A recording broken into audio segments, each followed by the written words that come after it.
Good morning, everyone. Today's date is December 16th. It's a Saturday. Lord's blessing be upon you all. I hope you're having a good day. Just doing another short video because I've been busy during the week, so that's not so bad. Of course, me looking like a bum here, like I always do, right? It's a strange time in my life, actually. We're between two worlds. Those of you who followed my efforts for a while, our plan to emigrate next year. And we're getting to the point where it's starting to get a little more real. And some thoughts that come out of that that I think have broader appeal that may be useful to you. So anyway, let's get into that. The thing that's interesting is in the post-COVID world that we now have broken societies, broken economies. We have habits that we follow that don't produce the results they used to because of the decoupling of various things, and conversations that have become much more frank and honest. And this is a healthy thing, by the way. There were a lot of lies that we all defended that just are indefensible at this point because the hypocrisies have been made too clear. I mean, about the way power is used in a totalitarian fashion, in the way that people conform. And I think a lot of people have drawn this conclusion, and I know it's a difficult one, but I actually believe it myself, that maybe all the people out there aren't really people, and your NPCs aren't just people with lower cognitive abilities, that maybe, we don't know the rules of the game. You live inside your head in as much as you're watching this and you see me. I live inside my head as well. And my head is a really interesting place. Otherwise, you wouldn't be watching, right? Much bigger on the inside, like the TARDIS, shirt that Dana has that I occasionally wear for Doctor Who, a program that was clever beyond its means. Actually, there were a lot of programs like that. If you start to really study reality, you start to think of things like Douglas Adams' Hitchhiker's Guide to the Universe, Robert Anton Wilson's Illuminatus trilogy. There are these books out there. Philip K. Dick, everything in Val. I mean, everything in Philip K. Dick. He's crazy. And some of Carl Jung stuff. You ever read, what's it called? Liber Novus, or The Red Book, as it's sometimes called, the New Book. Apparently he's got even more crazy ones in these black books that I haven't read. But, people build systems and ideologies to explain what they see. But what they see isn't always reality. It's a justification where we build a system to explain what we see, whereas what we see often has a great deal of ambiguity. It's confusing, it's uncertain, and learning to see like that is one of the challenges that we deal with. And now a lot of people are being forced to see the world in contexts we haven't before. And I think if there's a healthy impulse in this, and I think there is one, it's that we've moved away from ideology and we've moved into the realm of culture about what we're fighting over. And ideology is a very surface level thing. It has a lot of presumptions, right? The government actually has authority as opposed to finance, or as opposed to habit. That's what economics teaches. And government does not have authority. Government is a rubber stamp, and it has been for a very long time. And the people in charge understand that. I mean, if you want to see a quick video that'll get you, going for this, look at something related to the relationship between Jacob Fugger, F-U-G-G-R, I'm probably pronouncing that wrong, Fugger is I think how they said it, and the Habsburg family, and how they were able to manipulate their control of finance to get control of the silver mines of the old Austrian Empire, and how they were able to use that to basically control how the whole Holy Roman Empire worked. And it's debt, right? It's always debt. Debt is the idea that you're giving of your future to benefit your present, but it's always a bad deal because you don't know what you're going to need, and you're taking away your own opportunities, and it's kind of ends up being a parasitical leech, which is why debt is so dangerous. And not to saying that you should never have debt, but the fact that our whole society is structured around debt and obligations and the guilt and anger it creates makes it very difficult for change to happen. And change doesn't happen because financially none of us can afford it. Even though we all know money is fake, even though we know the Fed puts their funny little sigil magic on it, and even though we know we're on a path where eventually a new money will be made that we're supposed to pay homage to, we go for it because the alternative is what? A war of all against all, and maybe that's coming. I mean, it was interesting. DeSantis went out there today and endorsed what the guy had done in Iowa. Cassidy was his name. I keep forgetting his name. He went out there and he tore down that thing. And I support them both, by the way. But zero-sum games are dangerous, and we are ending up in zero-sum games because we are now understanding at a deeper level. And we're dealing with something in America that's a transformation. What can we do to become a nation? And I think Europe has this problem too. And I think there were many nations that were formed or in inception, much more so in Europe than the U.S., but because of the triumph of ideology over sanity, a bunch of people were imported. And it isn't me just getting into race and ethnos and religion. It's deeper than that. It's more the greater sin. Forgive me for holding this weirdly. The greater sin is that you don't know what you're about. It's fine to bring people in, honestly, if you know why you're doing it, but we don't know why we're doing it. We're just doing it because we think we're invincible, that we can deal with anything. And that sort of juvenile thinking has destroyed the culture, because the people have nothing to link them in common. And it's not like it's going to do it. By the way, it has done it. Look at a group of people under the age of 25. Just look at what they all look like. Look at what brings them together. Look at what separates them. Look at the intermediary technology between them. The fact that they have no common core belief, that they have no common structure to link them. And you see, these are people who are itemized, atomized, and ready to be picked off one by one. And that's what we're going to see. You know, the Harari plan, the transhumanist system. And when you look out there and you see these horrible things, like the Chinese build these, my wife shows them to me sometimes. They build these horrible detainment camps. But realistically, how many people would be perfectly happy to be taken care of, stimulated unto death in a comfortable, climate-controlled room where they don't have to go or worry about too much?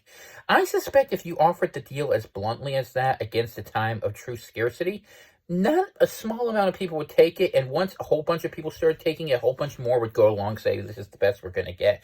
At least we're not going to starve to death. And man will, to give up his mind and to keep himself safe, will give up the world around him. And it's a terrible thing. You can see it coming, but what can you do? Because we don't have money, we don't have resources. Doing things in the real world's hard. I mean, I've been working double time and all sorts of horrible crap to try to make money, you know, skimping along because, you know, white guy can't get hired, right? So trying to make money to get out of the way. And I've had time to prepare, and we've made some very wise decisions that even then have made our life very difficult. But we're going to do this because, you know, will is a thing. But back to people and what's it about. One of the things that's different about some of my histories, those of you who've written, and more those who have listened to the shows, is I very much have a cultural conception of history. I believe the body politic is a thing, and I believe nations have a character of their own. I believe the Roman Republic was a different nation than the Roman Empire. Yes, they were the same genetics, and yes, they were in the same space, but what motivated the civitas of the Roman Republic was very different than what the Roman Empire was. The Roman Empire was a successful, multi-racial kind of imperialistic, slave-driven labor, whereas the Roman Republic was quite vigorous and healthy, and that's how they were able to defeat Carthage, who was a real enemy. I mean, Carthage was terrible. I mean, you got to remember, these are the same people, or the Phoenicians, the Tyrians, the Canaanites, that are ultimately the child sacrifice type people, who are still play a big role today. I mean, and this is no secret. You can go read the history of the Carthaginians and what they did, the leading elites of their own civilization during the Punic Wars, and wonder if maybe in some weird way, if it isn't understood by the elites in our society, that the same sort of thing happens here. I'm a Tucker fan, even though he has like weird government links going way back into the agency and all that. But it's interesting because he was even hinting that the dark occultism, like the fact that, you know, they call the Vatican, what do they call it, Observatory in Arizona, Lucy, you know, after Lucifer. There's all these really weird things that you start to look, and if you're willing to see the world, right, for what it is, and you're not just accepting what's said, and it's not even like a grand conspiracy. I mean, there's that, but it's more like the rules of the game are different than what you're taught, and the theatrics of mass control are different. One thing I learned in my time dealing with intelligence world is it's what you know as an individual, it's what you can do as an individual, it's what you can deliver as an individual, and it's what you can see. And if I have had some success seeing ahead, it's because I'm looking at people's behaviors, I'm looking at people's beliefs, and I look at nations the same way. The U.S. used to have a set of core beliefs. You know, it had a Protestant work ethic, think Max Weber. It had a Christian social ethic. It had a sort of broad European, population group. And it slowly took these people in and integrated them in the idea they could make something of themselves. You know, when I was a kid, made in the USA, that was the thing. But that was traded all away. It was sold out, and some massive sickness was introduced into the West. And, you know, we talk about the obvious things. We talk about the Fed and the different banking things in the teens. We talk about the national security state, 1947, and how we never stopped having the war after World War II. But I don't really talk about the 60s social revolutions as much. I mean, we talk about institutions and Tavistock and the engineering. But you know what I think? I think it's simpler than that. Have you ever heard of, what do they call them? Like those noise weapons, those sonic weapons. Like a certain wave goes out there. And they used to use these during some of the G20 things. And it would make everyone want to puke. Disgusting, right? But how do we know we don't labor under some oppression? Like, for instance, this is a great example. It's just to show you I'm not crazy. When radio was coming out, there was a big argument about whether AM and FM radio, what band or what frequency it should be at, what hertz, the number of, how should I put it, the number of frequencies that happen within a given second. And it turns out with the radio was set to 440 hertz, right? And I've said this before, as opposed to 432. And you can look at the wave patterns of this, and 440 is kind of like a little bit angry. It's a little grunty. It's very dissembled. It's sort of like not a smooth spiral, but bouncing things. And the reason they said that was that there was research at the time about what peoples and other, because it's easier to look with animals and plants, what their response was to these different wavelengths. And it turns out the 432 was kind of smooth and it made people thoughtful and contemplative, but 440 made people industrious and laborious. And as the person who was involved with, I don't know if it was the FCC or the predecessor to it, because this goes back to the 30s. And I'm good at remembering the details of a story, but not every little name, because it just doesn't matter to me that way. But he said we wanted a nation of workers, not a nation of thinkers. And that's what we've ended up with, a nation of people who work very hard, who use terrible habits to survive the fact that they do that, whether it be eating, my personal favorite, or whatever vice they have to make sense of trying to fit in as a sane person in an insane society and what level of unhealth is required. And you start to realize that level of manipulation is something that's done deliberately. It's done through technology, and why I use this example of why radio was put at a certain level. When the 60s came in, the way music changed, the way TV changed, one wonders what made people go insane, because at that point, the wheels really started coming off the wagon. They changed the whole nature of society, who was in charge of society, and people talk about this as the march through the institutions. And there's a lot to that. I'm not going to discount any of that. It's certainly valid. But I wonder if this is a case where we're looking at the chicken instead of looking at the egg. And in this case, the egg would be something changed in what was being shared with us. I've read a lot of madman type texts from the 50s and early 60s and even before then, where these engineers who were stolid types were working on different ways to shape and remake how people think, their psychology, and all those sorts of questions. And obviously we do now. We are addicted to a high stimulus, low thought, highly reactive, responsive civilization. And you can't undo that. And you know that. I mean, try to sit down and read a book. A lot of you are very smart. You can read articles, you can watch videos, but even James O'Keefe went out there. He says, I need videos. That's what gets people attention, not the documents. So the evidence matters less than the feeling. And why? Because we've been worked to be that sort of people. And this is America.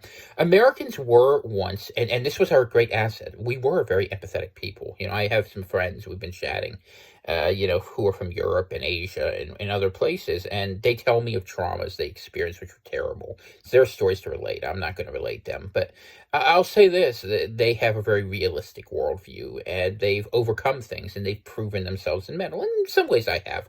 A friend of the program said, the fact that Dana and I survived near homelessness and being in a house without electricity, without heat, it took a lot out of us. But yeah, we're survivors. We know this about ourselves. And this is one of the reasons why we're going to get down south. We don't want to see this again. And I don't want anyone to see it, but most people have decided they have no agency, and that's okay. I mean, I don't like it, but, that's your choice. I'm looking on the inside. I'm looking on the outside to get out of the way so I can go back to looking on the inside, because that's more interesting to me anyway.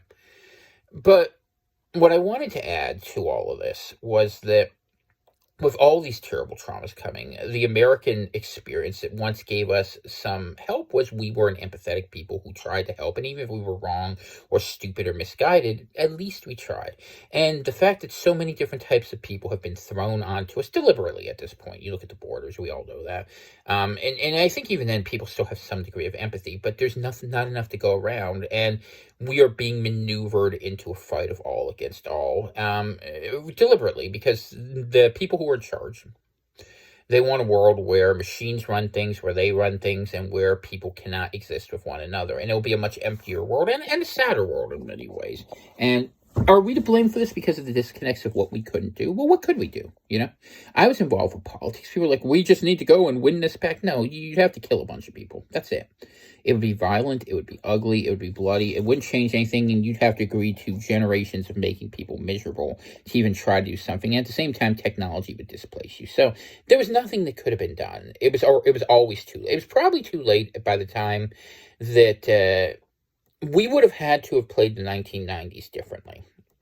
And to be honest with you, the demography at that point probably still would have been overwhelming because, the thing people don't realize, what changed it wasn't just the people coming across, but it was the habits of who had kids, of who came over and why they did things and what relative prosperity. I mean, second and third generation immigrant children are as miserable as any other American. It's that first generation where you get these sort of strange and interesting habits.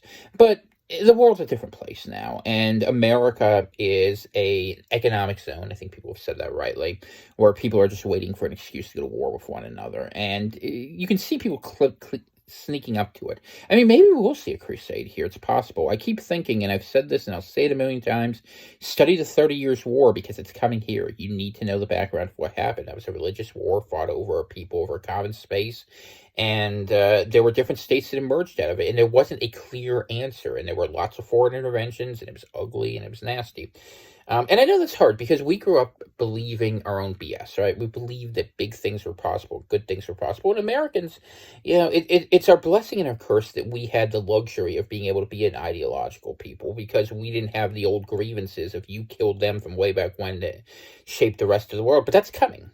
I mean, in its own small way, DEI is just the forefront of it, and it's going to get worse. And yeah, the government's letting you push back on it. They said they were going to do that. Why? Because they want the people who look like you and me, global minority, 7 to 8%, to fight back into that. Now, fight back for them. And we're not going to. You shouldn't.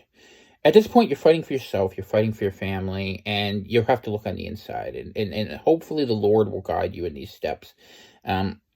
About how to survive the days ahead, because the world is dissembling. You can see it. And it's healthy in the sense that, like I said, the body politic. We're talking about things that matters. What is true? Like this satanic statue being clopped. Does freedom of religion mean freedom to believe whatever you want? Or does it mean freedom within conscience of within a certain narrow band?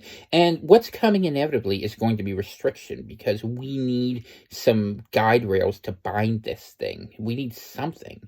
And it may be something that some of you love, or it may be something that some of you hate, but as is, it is out of control. This is just a blowing of fire in a whole bunch of different directions where nothing can be fixed. And habit might have carried us forward in the old days, but after COVID, we're doing the same habits. No one's making money. Houses are worth less all the time. The dollar is worth less. The government is utterly detached from the people. They don't even pretend to care. They listen to certain groups who still have resources, but ultimately what you're seeing is the absorption of those resources, whether it's in you paying for your canned foods or the government running out of supplies. And ultimately it's going to consume itself. That's what's going to happen. And other places are healthier because they have a sense of who they are. They've worked to get it back. Russia rebuilt the Orthodox Church. It didn't happen in one moment from the Bolsheviks. It took them 30 years. America, maybe Christian nationalism has something for it. I hope so. But I don't think the answer really is in the nation. And I don't think, and I was, for a long time, I was a secessionist, separationist, whatever, looking at demography, but it doesn't matter because the pedagogy, the way people have been taught, are going to lead people down very different paths. So what do? You try to find people like you, but they're economically caught. And so what we really have to do is all we can do is be the recorder. I feel like Ender Wiggins, speaker for the dead. And I don't want to share that sad thought because some of you think it's all fine. And it will be, by the way. It will be until it's not. And I'm not going to tell you a date. I don't know. I mean, the Bible has some coverage of this. I think it's pretty thoughtful. You can look for certain hints of things coming down the line, but the details of it, no one knows but the Father. I do believe what we think and what we act upon makes a difference. I believe that if you ask the Lord to help you and you have a plan and it's something that's concordant with his plan, that good things can happen for you and yours and people can listen. I absolutely believe that's a core tenet of my belief. And I think that as you begin to know yourself and you begin to see through all the level of lies of things we were taught and believe, I would just encourage you to stop indoctrinating yourself. Don't get caught up in ideologies. Don't let nationalism be the thing and just broaden your insights a little bit. and see the world for what it is, see the behaviors, look at people and what's left of them. We are not the people we once were. And some people, God bless them, some people are finding something more in themselves. And I hope you're one of them. I would just pray the Lord lead everyone to that understanding, the light of the Lord Jesus Christ in your hearts and the Holy Spirit that brings us to life. You know, a lot of ways we're a seed, just waiting to be awakened, and I hope something good gets awakened in you.